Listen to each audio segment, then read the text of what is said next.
தளபதி விஜய் தற்போது ஹெச் வினோத் இயக்கத்தில் தன் கடைசி திரைப்படத்தில் நடித்து வருகின்றார். கோட் படத்திற்கு பிறகு தளபதி விஜய் ஹெச் வினோத்தை தன் அடுத்த பட இயக்குநராக தேர்வு செய்தார். அது மட்டுமல்லாமல் தன் கடைசி பட இயக்குநராகவும் ஹெச் வினோத்தை தேர்வு செய்தார். தளபதி விஜயின் கடைசி திரைப்படத்தை இயக்க பல இயக்குநர்கள் போட்டி போட்டனர். கிட்டத்தட்ட 10 இயக்குநர்களின் பெயர்கள் அடிபட்டது.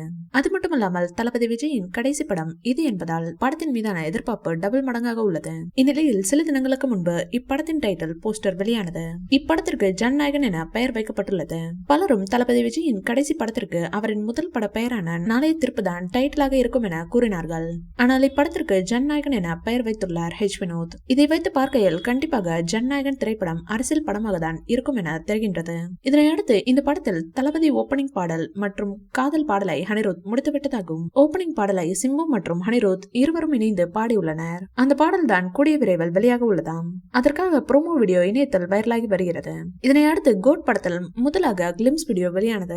அதே போல ஜனநாயகன் படத்தின் கிளிம்ஸ் வீடியோவை வெளியிட இருக்கிறார்களாம் படக்குழுவினர். இந்நிலையில் ஹெச் வினோத்தின் பழைய பேட்டி ஒன்று தற்போது வைரலாகி வருகிறது. அந்த பேட்டியில் லோகேஷ் உடனான நட்பை பற்றி பேசியுள்ளார் ஹெச் வினோத். அவர் கூறுகையில், நானும் லோகேஷும் ஒரே தயாரிப்பு நிறுவனத்தில் படங்களை இயக்கி வந்தோம். அப்போது எங்களுக்குள் பழக்கம் ஏற்பட்டது. படங்களை பற்றி நிறைய விஷயங்களை பேசுவோம். நான் தளபதி விஜய் வைத்து படம் எடுக்க இருந்தால் தளபதி விஜய் பற்றி அவரிடம் கேட்டு தெரிந்து கொள்வேன். அதுவே அவர் தல அஜித்தை வைத்து படம் எடுக்க நினைத்தால் தல அஜித்தை பற்றி என்னிடம் கேட்டு தெரிந்து கொள்வார் என்றார் ஹெச் வினோத். இந்த வீடியோ பிடிச்சிருந்தா லைக் பண்ணுங்க, ஷேர் பண்ணுங்க. மேலும் விஜய் சார் பற்றிய தகவல்களுக்கு எங்க சேனலை சப்ஸ்கிரைப் பண்ணுங்க.